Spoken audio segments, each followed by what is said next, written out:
Good morning, everyone. We are so happy and pleased to welcome you again to the third day. Look, I go into 4 days.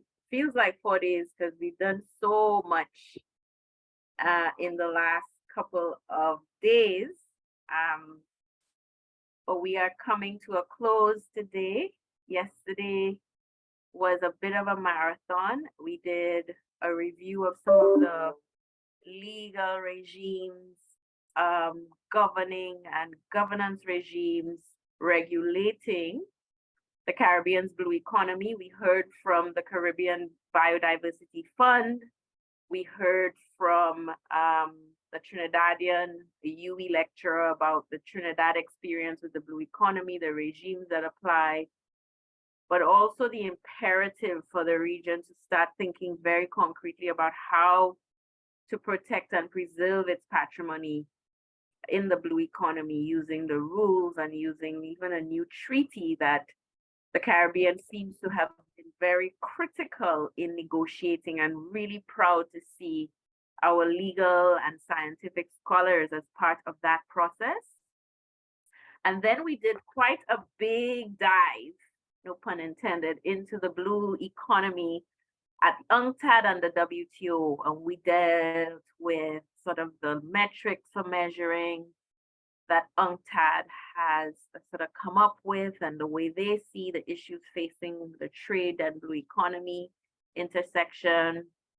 We heard from the WTO head of the fisheries subsidies unit or department, looking at issues such as the subsidies agreement and CARICOM's participation in it, and the slice that they are trying to sort of execute in terms of eliminating harmful subsidies that impact biodiversity and fisheries. And we looked at the maritime sector, which is a huge sector that is affecting the blue economy and the way we think about it in terms of the region's participation in global value chains. And then in the end, we heard from the senior advisor to the WTO Director General, just thinking more macro about how smaller island developing states should think about it and what are the relevant rules operating in the space of global governance. So we did a lot yesterday. I'm pleased to say that today, our last day, things will probably be a little bit more relaxed. We only have 3 speakers today, and we may not even hear from the last speaker because of a family emergency. So on your agenda, we have Mr. Keith Flett, who is supposed to speak, and he may be able to, but he did indicate that he may not be able to attend, so we'll wait to see. But today we're turning to much more concrete, and I see the lecturer next, Dr. Patrick McConney, who's here, but he will come on second. But let me just welcome Mr. Lench Favre from the OECS Commission, who is our first speaker today. And today we're going really much more into Caribbean case studies, looking at the commercialization of the blue economy. And in this case, from Mr. Lench Favre, looking at how the OECS Commission has sought to develop the conch industry. So for those of you who are farmers, or those of you who are involved in fisheries, like the actual business of it, this will be really interesting to you as well. And we will follow his presentation by a more people-centered perspective on the blue economy, looking at the blue economy as a way of promoting better governance, justice, and gender issues in the Caribbean by Dr. McConney. And as I mentioned, we may or may not be able to hear from Mr. Keith Flett, who would have looked at the business case for partnering and innovative financing for the blue economy, but we will wait to hear from him. I see Sarah has joined us, so welcome, Sarah, and welcome to all of you again for this, our final day. I'm really excited to be able to close the session. So let me welcome Mr. Lench Favre, but he has expertise in agricultural and development economics, as you would see from the bio we shared. with an emphasis on agricultural trade policy planning and strategies and regional development policy. He is is currently employed as Senior Technical Specialist for Agriculture at the OECS Commission, having previously worked as a farm manager at the Sir Arthur Lewis Community College in St. Lucia and a project coordinator in areas such as, or under projects such as the BNTF 7 and 8 crop production process. So quite a lot of information, practical experience, and now policy experience in this space.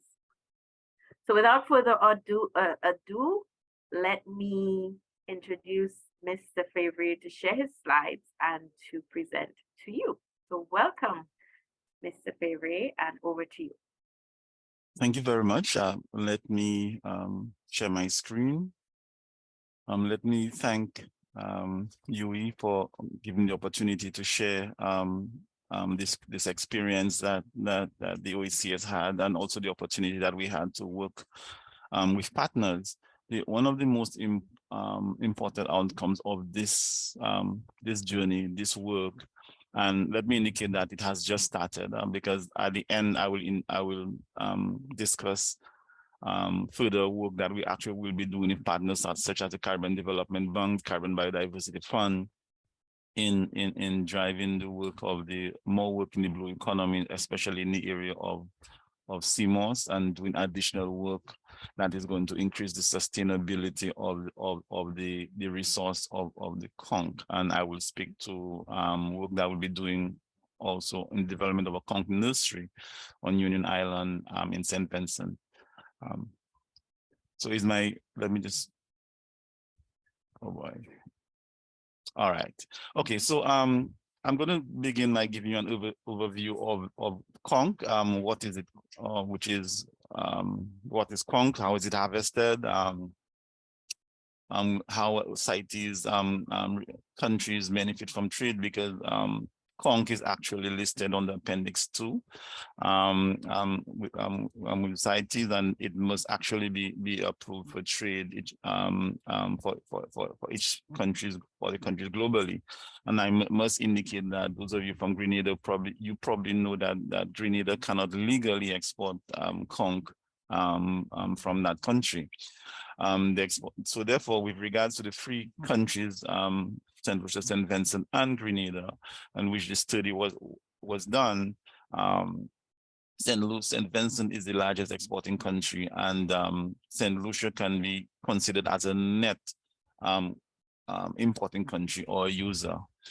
Okay, conch is harvested primarily for its meat, but we also know that the shells can be used, and the operculum, and occasionally pearls. Probably the most expensive pearl that are found in the wild are from conch. Now, it is harvested by divers who operate on pirogues, which 7 to 9 meter outboard motors, 75 to 100 horsepower. And these divers currently, they have to descend between 80 to up to as far as 110 feet and fill netted bags to collect the conch, and to that is a process. Now, some of us may remember, who's old enough, that when we grew up, we found conch easily in the bay at a lot shallower depth. So this is therefore an indication that possibly that the resource is being affected by issues such as climate change, over harvesting, and that has also significant implications for the divers in terms of their health. Because you would require that diving equipment would have to be used to access such depths, and therefore there are significant health issues for the conch divers, and in most instances they are not covered by any national insurance scheme. So that is an issue. St. Vincent and the Grenadines, as I indicated earlier, is the largest exporter of conch, and I will show you a chart in the next slide, which I'm show you that the trade have increased significantly in the past few years. Now, it provides for St. Vincent a significant direct and indirect employment and foreign exchange for the national economy. And it's approximately 100. We found that 130 people are involved in the conch harvesting, and these are predominantly men. And as I indicated earlier, due to the dangerous nature of the of diving the conch, it is important for maintaining employment in the small islands, even in Grenada, and with limited opportunities, minimizing the internal economic migration. It is important cultural value for fishers, and we note I think a couple of either last week or week before on Union Island there was a conch festival, and then it is a CITES requirement to gather data and to enhance and to support the management of this resource, and therefore stock assessments. These resources has to be assessed periodically, and the way that can be done is by doing periodic stock assessment for the resource. Now, this chart shows the conch, and it shows the general price across along the value chain, and it shows the price at of the dirty conch beginning at the beginning of the value chain, and when it's about 2.2 maybe 8 EC per pound. That is what if a fisher will harvest and sell to in St. Vincent to the processor. At 50% clean, the price is about $375 US. At 85% clean is about $550 US per pound, and at 100% clean, it's about $660 US per pound. And so you would note, and I'm sure if you consider the danger involved in extracting and harvesting the conch, and the price that the fishers get at the beginning, is $8 a pound, and you go to the other end of the value chain, and you note the price that is being sold for. So the question can easily be asked: are the fishers getting the right price for the conch? And that's also evident in the sale we found out of the pearl, because when we're doing the study in St. Lucia, we noted that there were particular fisher who found the pearl, and he got paid somewhere in the region of 45,000 EC dollars for that pearl. And the person who took it and resold it in Europe got somewhere in the in the region, so the fisher claims, of $3 million. So that is a direct example of the farmer or the bottom end of the value chain not getting the fair share of the resource. There is a lack of the development of value chains for the byproduct, and I mean the shell in particular, and most times the shell is actually not even brought back in onshore. And in many instances, it builds up as heaps unsightly. So that has to be looked at to see what can be done. I know there are possibilities for use of it, and has to be looked at. This is a chart of showing the trade or the earnings of St. SVG from conch sales and you mirror it from 2009 to 2021, and you probably note from the increase from 2017 to 2021, where in 2021 they earned just under $900,000 dollars from the sale of conch. Now, it immediately brings the issue, and I think it was flagged by one of my CITES colleagues, because this project was done in relationship in collaboration with CITES, that there would be an immediate concern by CITES, would ask for the SVG to report on the status of the stock. And I think I'm aware that the stock assessment was done sometime last year, and let's see how that the result looks. However, I must also indicate that the US through the agency NOAA has signaled that they are going to list queen conch as endangered in all its ranges, and they're going to be listed on the Endangered Species Act. Now, this has significant potential implications for the region, especially for the conch exporters such as SVG. The worst that can happen is, in my opinion, is that in 3 years' time, at the next COP, well, that'll be COP20 meeting of CITES, because last year there was one. There's going to be a push by interested parties to move conch from Appendix 2 to Appendix 1. Or what can also happen is that more stringent conditions will be imposed on exporting countries into US jurisdiction, and that they may have to prove the sustainability or demonstrate the sustainability of the resource. And it is in this regard, at the end of this conversation, I will indicate what we're doing at the level of the OECS to sort of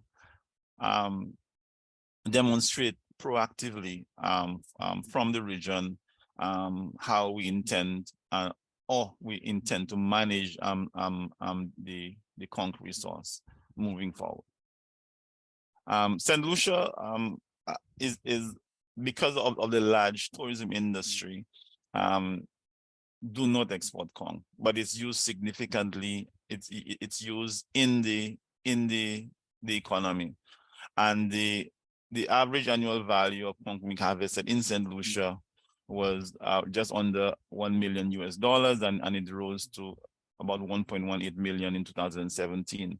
But I must also indicate that St. Lucia is a significant transit point for conch that comes out as far as Grenada to all the way to Martinique and Guadeloupe.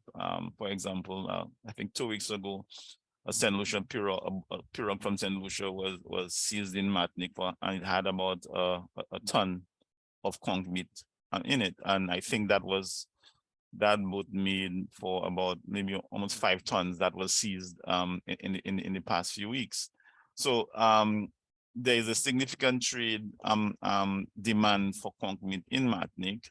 However, the trade to Martinique, say from St. Lucia, Grenada, and St. Vincent is not legal. So therefore, it's happening illegally. So that is another issue, which not only puts the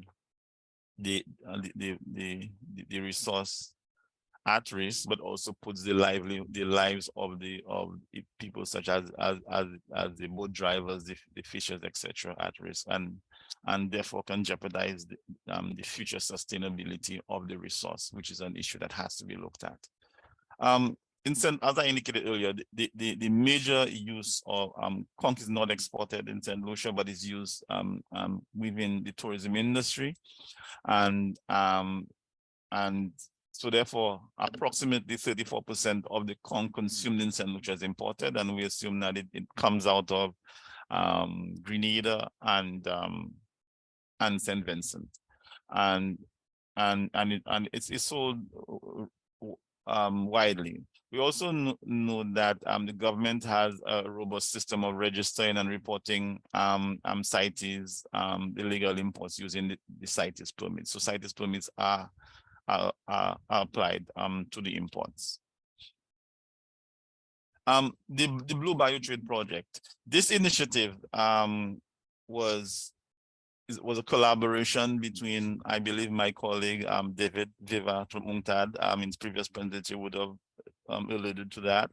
It was funded by the European Union to a tune of 300,000 euros, and it was collaboration between UNCTAD, the OECS, and CITES, and it was a value chain study for the conch resource for 3 countries, in particular St. Vincent, Grenada, and St. Lucia, where we looked at the value chain, and then we identified with the opportunities, the constraints, the issues within the value chain for conch.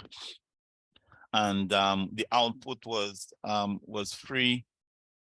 Well, the name of the project was called Seizing. I cannot even see it. Seizing the Trade. Oh, sorry about that. The top screen is actually blocking it out. Okay. Okay. And okay, the beneficiaries being St. Lucia, Grenada, and St. Vincent. And the last year, on May 27th, the plan of action, the project, there was a project meeting in St. Vincent, and the plan of action was developed from that. And one outcome of this plan of action and further work that we did on the project was that we did a stock assessment was conducted for certain parts, for 2 locations in Grenada. I believe it's sorry, Calis was one of the areas, and the objective of that was to, and the report, the stock assessment report was submitted early on in January to the Ministry of Agriculture in Grenada, and the objective of that is to help Grenada with a pathway to deal with the ban that is currently enforced. Grenada cannot legally export conch internationally. One additional intervention was that an additional ban was going to be imposed on the 7th of May of 2022, and for the because Grenada had not incorporated its into its laws CITES compliant legislation. There was an intervention between CITES, UNCTAD, and the OECS, where we developed a legislative schedule that Grenada, that was accepted by CITES, and well, basically legislative indicated the steps that Grenada would take to incorporate CITES compliant legislation into its laws. So that is also ongoing. So the intention is the stock assessment, which actually indicated that Grenada has very healthy stocks of conch, and it also proposed an annual extraction amount from the resource, from the waters, will be used by Grenada once adopted by Grenada as the basis for engaging CITES at the next meeting. I know there's a meeting in November, and to seek to ask that an initial quota at least be assigned to Grenada. Once the findings in the study are okay. But I must also indicate if you look at networking and collaboration was a significant output of of this conversation, because we had the opportunity for the countries and for the OECS to work with CITES and to collaborate with them and to understand that the advantage of CITES is that it is for the sustainable use of the resource and not necessary to be a police for the resource. And once that approach which indicated that there should be more communication, and CITES was happy to support the processes going forward, even the development of stock assessment, the framework for it, I'm working through the results, and so therefore that was a very, very good conversation, and the intention is to keep these close relationships moving forward as we seek to expand and broaden the conversation for the conch industry, not only past St. Lucia, St. Vincent and the Grenada, but also to we know that conch is being harvested in countries such as Antigua and even St. Kitts, and we are actively looking at doing some work in these countries. In particular, I'm in discussion with some of my colleagues from the environmental unit on another project initiative where we will be looking at doing some work in that area. Now, the output of the value chain studies, the 3 value chain studies, 3 country reports, one for St. Vincent, one for Grenada, one for St. Lucia. But what was key also was a plan of action that came out of the study, and the plan of action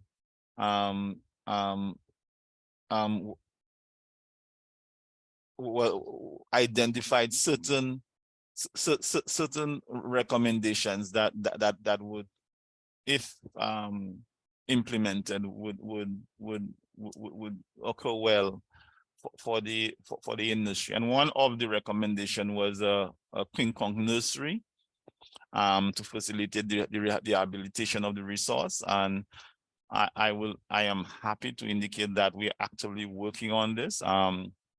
As a matter of fact, we are working on it for another project. The initial groundwork for that initiative is being funded by the Caribbean Biodiversity Fund under a project called the CRAB, Caribbean Regional Architecture for Biodiversity.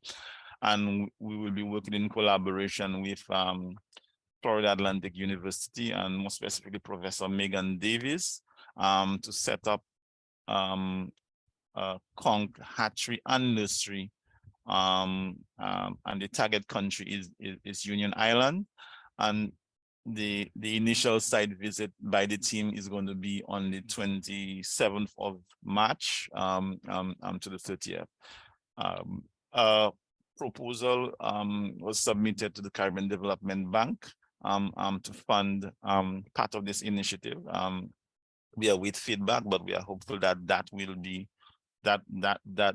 successful, and it will also include funding support, hopefully from agencies such as SVGF and the Blue Marine Foundation. So I would like to indicate that the key thing in this journey is collaboration and working with your partners, and it has done well, and we look forward to moving that. I would also like to indicate that the intention is to build a conch nursery also in St. Lucia, and these 2 conch nurseries are going to be, the intention is to serve as sources to help restock certain protected areas in St. Vincent, Grenada, and St. Lucia, and that was why Union Island was chosen, and also as a basis to start the basis for the conversation for collaboration, because you will also recognize that with the introduction of a nursery, the conversation on the sustainable management of conch will come to the forefront. There'll be opportunities for collaboration with universities, universities and colleges, and I think that overall it will be to the betterment of the management of the resource in the region.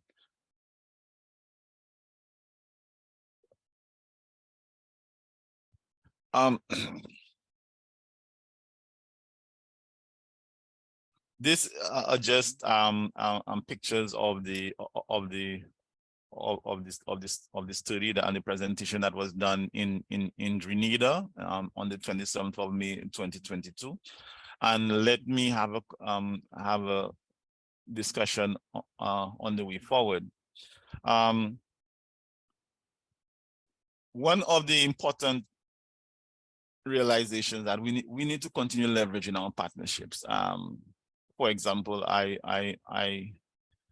with regards to the conch nursery, we have been active discussions with FAO, and especially you know, FAO has significant expertise in that area, and we are seeking that they come in as a technical advisor with regards to the management and the setting up of the conch nursery. We moving to implement the action plans, and one of the conversation that you probably would recognize is that if we have be producing conch industries inshore, we would have to, the question is where we put them, and what are the rules and with regards to where they're going to be put. Should they be placed in no-catch zones, in protected areas? And one conversation that I'm actively having with my counterpart unit in the environment is, will you fund a sub-regional conch management plan? Because if you recognize, I said earlier on that conch makes its way all the way from Grenada all the way to Martinique and Guadeloupe, and if for the proper use and management of conch in the three countries, St. Vincent, Grenada, and St. Lucia, there must be some collaboration with regards to what would be the open seasons. The conversation would have to be had as to, with regard to the nursery, where what are the rules governing the locations where the juvenile conch will be released after 2 years of grow out in the hatcheries. And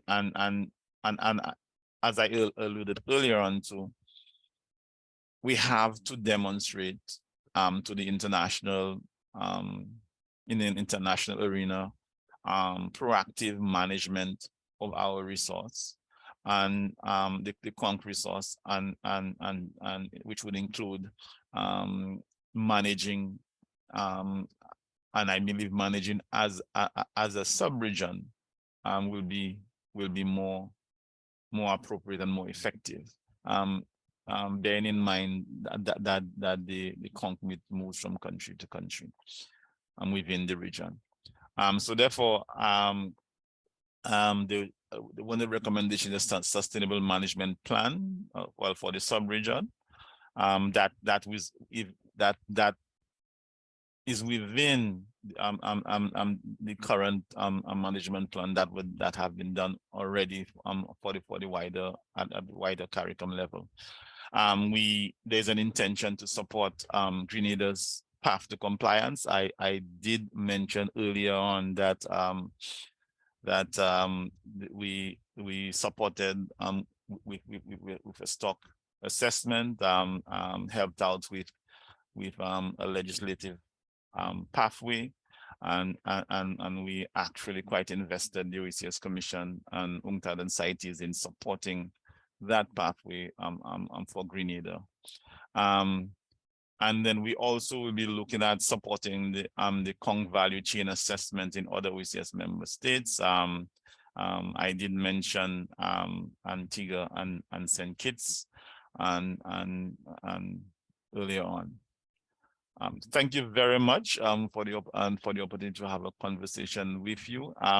Before I conclude, let me also mention additional work that we'll be doing in the blue economy, specifically with regards to CMOS. We just earlier on this year we just launched a project. Well, a project just began that was funded by the Caribbean Biodiversity Fund under the CRAB project that I mentioned earlier, Caribbean Regional Architecture for Biodiversity. We'll be looking at the doing some intervention in the upper value chain of the of sea moss or Irish moss. I'm sure those of you from St. Lucia, Grenada, and St. Vincent, and in particular St. Vincent, would note the huge expansion in the production of sea moss, especially in the bays, in the Praline Bay and on the southeastern side of the country. There are significant issues with regards to that, and one of the issues I would like to mention is that if you go on Amazon, you will note that a half pound of dried sea moss, they call it wild crafted sea moss from the Caribbean of St. Lucia, sells at $30 US. And then I know the wholesale price for sea moss, dried sea moss for export out of St. Lucia is less than 15 EC dollars, which is about $5 US for a whole pound.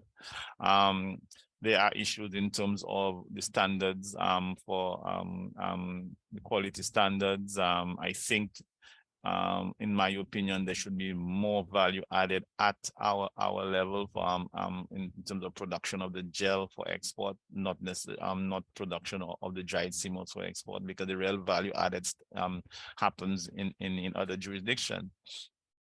There's also, with regards to St. Lucia, an issue with the whole of the Praline Bay being taken up for the production of sea moss. And so the question is asked, what happens to the sea beavers? I mean, because the sticks come almost all the way to the beach. So that's an issue. So we also note, and I mentioned earlier, that FAO has already have done significant work in the sea moss value chain. So our intention really, the OECS Commission, is not to reinvent the wheel, but to sit down with our partners and to make a proper assessment and to identify the interventions along the value chain that have already been identified in other studies, and to make the most critical intervention. I will conclude by noting that the blue economy, it has significant potential for the OECS, for the Eastern Caribbean as a whole. And if you consider our waters,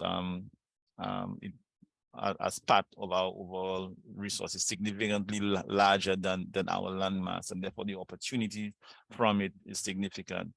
However, we have to do the work in terms of management of the resource, in terms of identifying what are the opportunities in the resource, and the OECS Commission is actually working in that area, because we do recognize that it's a critical area for food security, and also for the development of the sub-region as a whole. Thank you very much. I hope this was explanatory enough, but I will be happy to answer any questions. Mr. Favre, thank you so much for that, which was an excellent overview, different from the previous presentations, because we actually got into some case studies, and I think maybe more practical, and because you showed some of the the figures associated with the commercialization of the conch and in the end the seaweed, which is a huge issue for our economies. So I think the participants will really hopefully join in and have lots of questions in the next 10 minutes. And I see a hand already. So one, just Giselle asked, can conch be harvested anytime during the year, and are there limits on the quantities that fishers can harvest? And she said maybe she missed these points, but it would be good for you to explain. And then I'll ask Damien to unmute his mic and ask his question. Okay, with regards to Grenada, conch is not supposed to be exported. I believe conch can be used for the internal trade. With regards to the other countries, there are no St. Lucia and St. Vincent. There are no limits on the harvesting of conch. But if you recall the graph I showed you the last time, I believe it is prudent for these countries to take a look at the resource and possibly proactively manage the resource and determine whether or not they need to put in export quotas so that the resource does not deplete significantly. Remember, we manage it not for now, but also for the benefits of our children. Thank you very much. Excellent. Thank you very much. So I'm really pleased that our new presenter is here and has been following the first session. It's always good to be able to move into the second session seamlessly with a context. Mr. McConney, I don't know if you've turned on and you're able to turn on your video so the participants can actually see you before you start your presentation.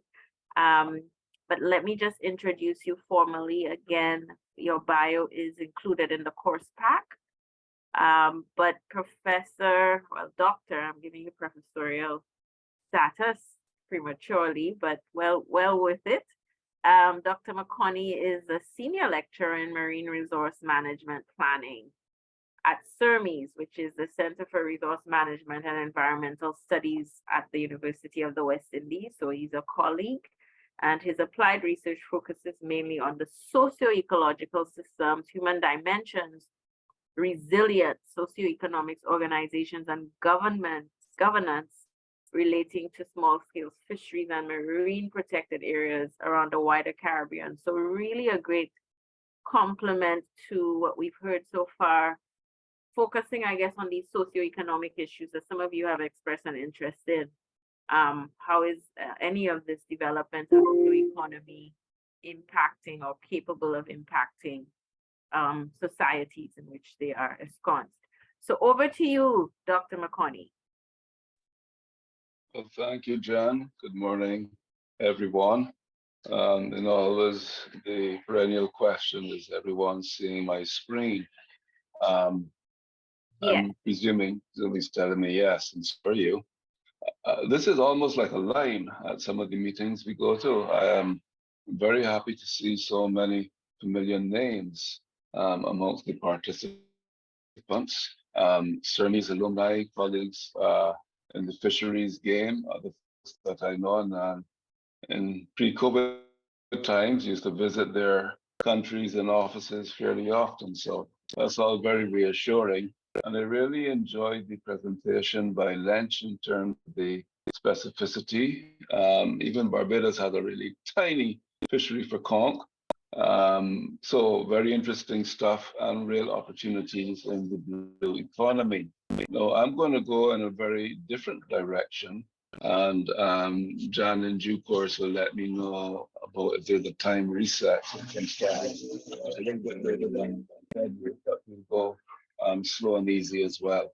The direction I'm going to go in. Dr. McConney, just to give you some ease, I don't think we'll get the next presenter, so you have the hour to go with your presentation. Oh my gosh, that is both good and scary. I was looking forward to Keith's presentation as well. Me too. But we will ease along, and I'm sure we'll make good use of the time available, even if it is not all of it. Participants, I guess, will have that power. So that's one of the things we'll talk about, some power to determine how we go along the way. What this is going to focus on the idea that even though One can say the blue economy is what we're accustomed to in the Caribbean. It is not new, it is not novel, but it provides an opportunity to have different perspectives, to take different approaches that are innovative, perhaps, that are novel, and hopefully that are improvements. One of these areas is to really bring in, we could call it in academia, social sciences or interdisciplinarity, but really make the economic and technical development with the well-being of the people, that is the people of the Caribbean. And that's what I'm going to focus on. And I'm going to dive right in right here and see if the system is working. Usually it hangs up for a moment. So, and one of the things that I had earlier provided for the course was a couple of suggested readings. And I'm not going to assume that you've gone through these in detail, but there is a book that we put out a while back on Caribbean Blue Economy that has several chapters that are relevant. I'm going to draw a little bit on the one for national ocean governance. But even in the area of POM, just discovered, and one of the participant questions on ABNJ, areas beyond national jurisdiction, and of course BBNJ, biodiversity beyond national jurisdiction. There's also regional ocean governance that is quite relevant, and you may want to peruse it at your convenience. There's also a background reading on the ideas of gender and blue justice. And one of the points that is worth making is that while it isn't necessarily a deficiency always, many of the folks in our public service who are dealing with blue economy topics have natural science and other backgrounds, and not so often social science, sociology, anthropology. We won't say that economics is really a social science, but even that, but socioeconomics. And these are some of the perspectives that we think are very useful if we're going to take a people-centered approach and really look at spreading the benefits of blue economy and really drawing upon Caribbean creativity and human resources. So I hope you have a chance to take a read. And there's a lot more reading as well, because within the Caribbean, there's been a lot done on blue economy that's relevant. And here we see some examples. I'm hoping that they're familiar to you from the OECS, of course, and also Caribbean Development Bank. And the list goes on from the university and from NGOs and so forth. And that's appropriate. One of the points worth making too is that Caribbean perspectives are applicable globally. We're not just talking about a Caribbean thing or a small island developing states SIDS thing. We're talking about concepts and issues and solutions that are in most cases relevant to even larger countries. So we should start with at least some appreciation of what the blue economy is and the realization that it is a difficult challenge in itself, since it means many different things to different types of actors, to different stakeholders, to different agencies. And this means that there are different inputs, there are different outputs, there are different outcomes, aspirations that folks will have. So a question as we go along is just how just and equitable is the blue economy in your country, particularly in terms of governance related things. So that's going to be the type of framework I'm going to deal with.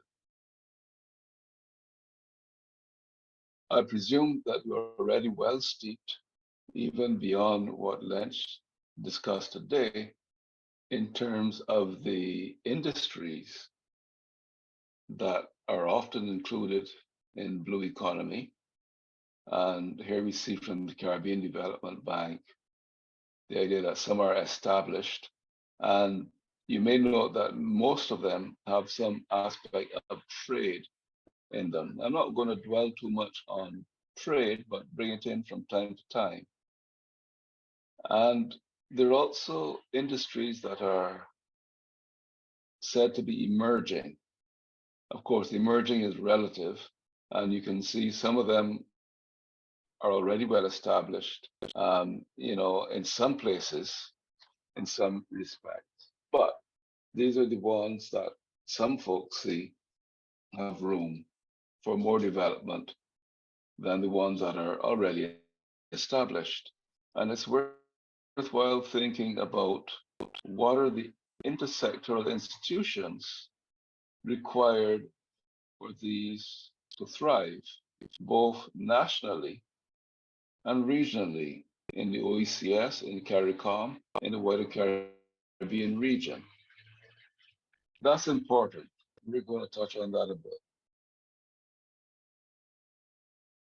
Within the OECS, there are also this publication I showed previously, where beyond just listing the established and the emerging industries, there has been specific attention for a handful that are seen as being particular opportunities for investment and opportunities for trade.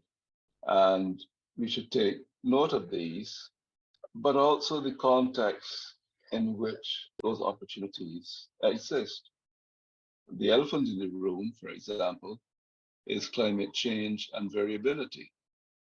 So if you're going to invest in renewable ocean energy, how does extreme weather and more potentially damaging events such as hurricanes and storms affect your blue economy expansion? Where do mitigation strategies come in, and so forth and so forth? Perhaps you've covered some of these. And of course, whether it is comp or other resources, how is climate affecting marine resources, living marine resources, especially, as well as coastlines in general? So the opportunities come with a whole lot of context, which even reinforces the need for an intersectoral perspective. And the OECS, of course, is not naive, the Commission and my colleagues there, but they've identified some challenges. And of course, there are a lot more. And these can be country and site specific. There are just a few of them listed in this particular image, and we get a chance to talk about some of them shortly. Let's start with and again making the point that each of the three segments of this presentation, governance, blue justice, and gender, there are folks working on them for their research projects, that is 3-year PhD. So if you talk about them for 10 minutes, I mean, it's not even the tip of the iceberg, it's just a snowflake in terms of the complexity and the considerations one has to deal with. In terms of governance, and I've just taken an image out of the SVG National Ocean Policy, because I think CROP project and ocean policy and the ocean coordinating committees, they are truly fascinating directions in which to go for blue economy. Let's see about intersectoral coordination. Hopefully this image will be familiar to some of you. It comes from a lot of work done over the past, actually 2 decades within CERMES and the University of the West Indies on regional ocean governance framework and how it does and doesn't work, with specific case studies that you can find on our website, for example. The notion that policy cycles need to be linked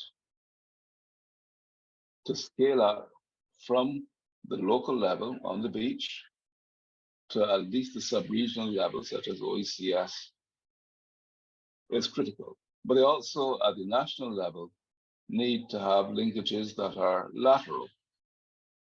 And these are really important when you're dealing with a lot of industries that have different mandates, have different actors, have different policy and planning documents to follow. And the coordination of all of this becomes not only challenging, but critical. And this is one of the many areas in which, in the view of several people, the whole region, not just the OECS, needs to turn a lot more attention to. And some of this you may be familiar with from the literature. The fact that in most countries, national intersectoral coordination is really not working very well. And there's lots of room for improvement. So how would this occur to be more people-centered? Well, again, we can go into an entire PhD of 3 years of investigation, or we can try to sum it up in one slide in a moment or two. And there is guidance shown here in terms of good governance principles and the practical action that are needed at the national level, linking downwards to the local level, the community, and the firms, the households that participate in the blue economy, and upwards to sub-regional organizations like OECS, or even transnational companies, of which there are a few in the Caribbean. So the question would be, how are we in the blue economy, new wisdom, dealing with matters such as inclusion, participation? We're going to talk about gender in terms of equity a little bit later. But what about transparency and accountability? All of these need attention. And like I said, we're really not even touching the tip of the iceberg. But if you don't consider these factors, no matter what science, technology, investment you put into place, chances are you will not have anywhere near the optimal arrangement for a blue economy that you may have envisaged. Well, let's move on to blue justice. This is a term that isn't really in the mainstream in the Caribbean, but in many other parts of the world, it is. So what's blue justice about? I'm not going to provide an academic or other definition, but to say that equity and equality are key aspects of justice. There needs to be justice in terms of the content, that is, including the plans and the policies that you're doing, as well as in the process. Who's involved? That linked to the governments mentioned earlier. Who's involved? Who has the power to make decisions, and how is that power exercised? By whom? To what end? So just drawing here on the Barbados New Economy Scoping Study that UWI and UNDP partnered in, there are aspects that if you're dealing with business development, if you're dealing with public awareness, if you're dealing with research, of course, and surveillance, for example, all of these relate to justice. Now, in that book that I showed on Caribbean Blue Economy, we have a chapter by colleagues at Canary, and I'm sure you're all familiar with Canary, I hope, that aims to summarize some of the key principles in the blue economy to make it more equitable. That of well-being, and that principle is also used in the Caribbean large marine system work in terms of the governance effectiveness framework. That is, when all is said and done in terms of the economy, in terms of society, and in terms of ecology, what we're looking to achieve across all peoples is an improvement in well-being. And that's important not to lose sight of it. It's so easy to do so in the pursuit of profit. Justice principle just reinforces equity and equality. We talk about that later. We talked about good governance before. And then there's the notion of resilience. That's a set of work that at CERMES we're quite deeply involved in how adaptation, adaptive capacity, and building resilience occurs in the region. And I think you get what we're talking about. So that is all part of Blue Justice, is to make sure that these principles are not lost in the pursuit of economic gain and new opportunities. In Barbados and elsewhere, I know that colleagues are doing work on social justice, social protection. How are people going to be better off in terms of social justice through the blue economy?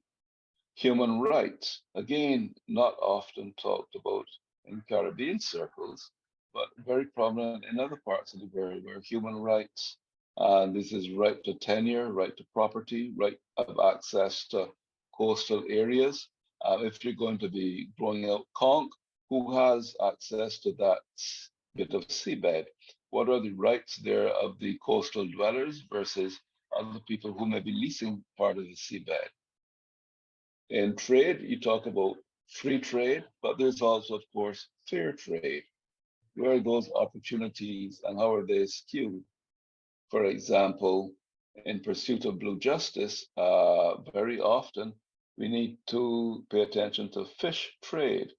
Intra-regional fish trade tends to be highly uncertain. But as Lent said, you know, there are patterns of export from one country to the other within the region, even if some of those countries or areas say are part of the EU. But there's also the importation of less expensive products that compete with local harvests from parts of Asia, for example. Where are the opportunities being distributed within the notion of the blue economy with attention to blue justice? And of course, environmental sustainability and the notion of eco-labeling, whether it is by the Marine Stewardship Council or some other entity, being an essential part of blue economy these days. We could go on a lot more, and here's just a slide that emphasizes some of what was said before in terms of the different types of justice that prevail in terms of trade and in market economies. But I want to close off by looking at gender. And this is just another one of those screenshots, in this case from the Gender Equality Policy and Action Plan of Grenada, showing that there is been attention to gender, but how much of it is talked about currently and needs to be talked about in terms of that thriving blue economy that we're seeking. It is said in many reports that Caribbean people, for the most part, say, yeah, gender is not a problem. We got that covered. Don't bring in your external projects talking to us about gender. Women are okay. Men are doing okay too. We don't need that as a focus. That's wrong. We do need to pay attention to gender in so many different ways. Let's have a look. UNCTAD, of course, linked to trade, talks about how the blue economy can help to advance gender equality. And we deal with both equality and equity. And of course, they draw upon the SDGs and the fact that blue economy links across several SDGs, not just life below water. UNCTAD makes the fairly obvious point to all of you on the call in this session that women and men are part of the workforce in the blue economy, and women are important in areas that we perhaps don't pay as much attention to their participation, their roles, their livelihoods, and the conditions of work, decent work, for example. And that needs to be taken care of in blue economy expansion and improvement. Tourism, of course, is very prominent in most of our countries, and women work in tourism. Tourism is mostly coastal and marine, and we need to pay attention to it because in many cases, tourism is an aspect of trade. It certainly has distorted or shaped trade in terms of food, in terms of goods, in terms of services, and in so many different ways. And gender needs to be considered. The other point is food security. And women, of course, play an important point in that. We don't need to say much about it. But the fact that fisheries and agricultural value chains don't always explicitly look at the role of women and men, but you have to look at both in gender. That's something we need to address. For example, the conch value chain that Lent presented.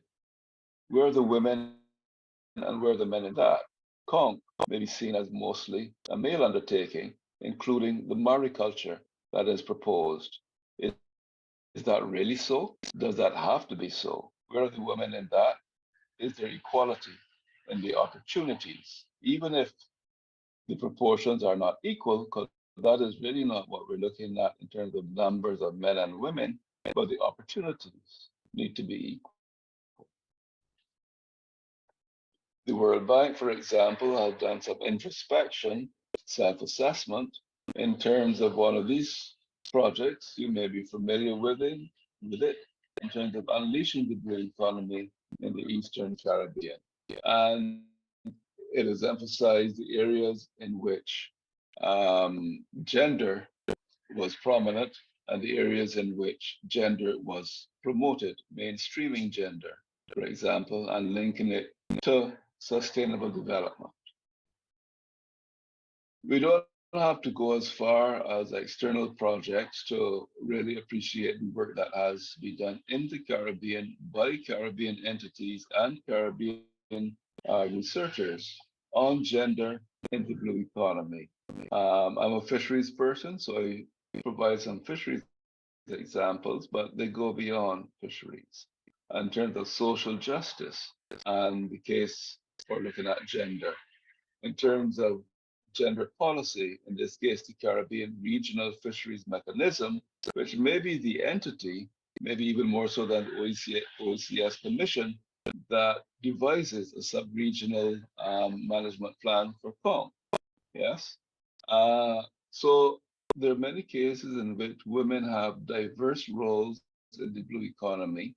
Some of them are recognized and obvious. Many of them are not, but they all need some attention if they're going to be a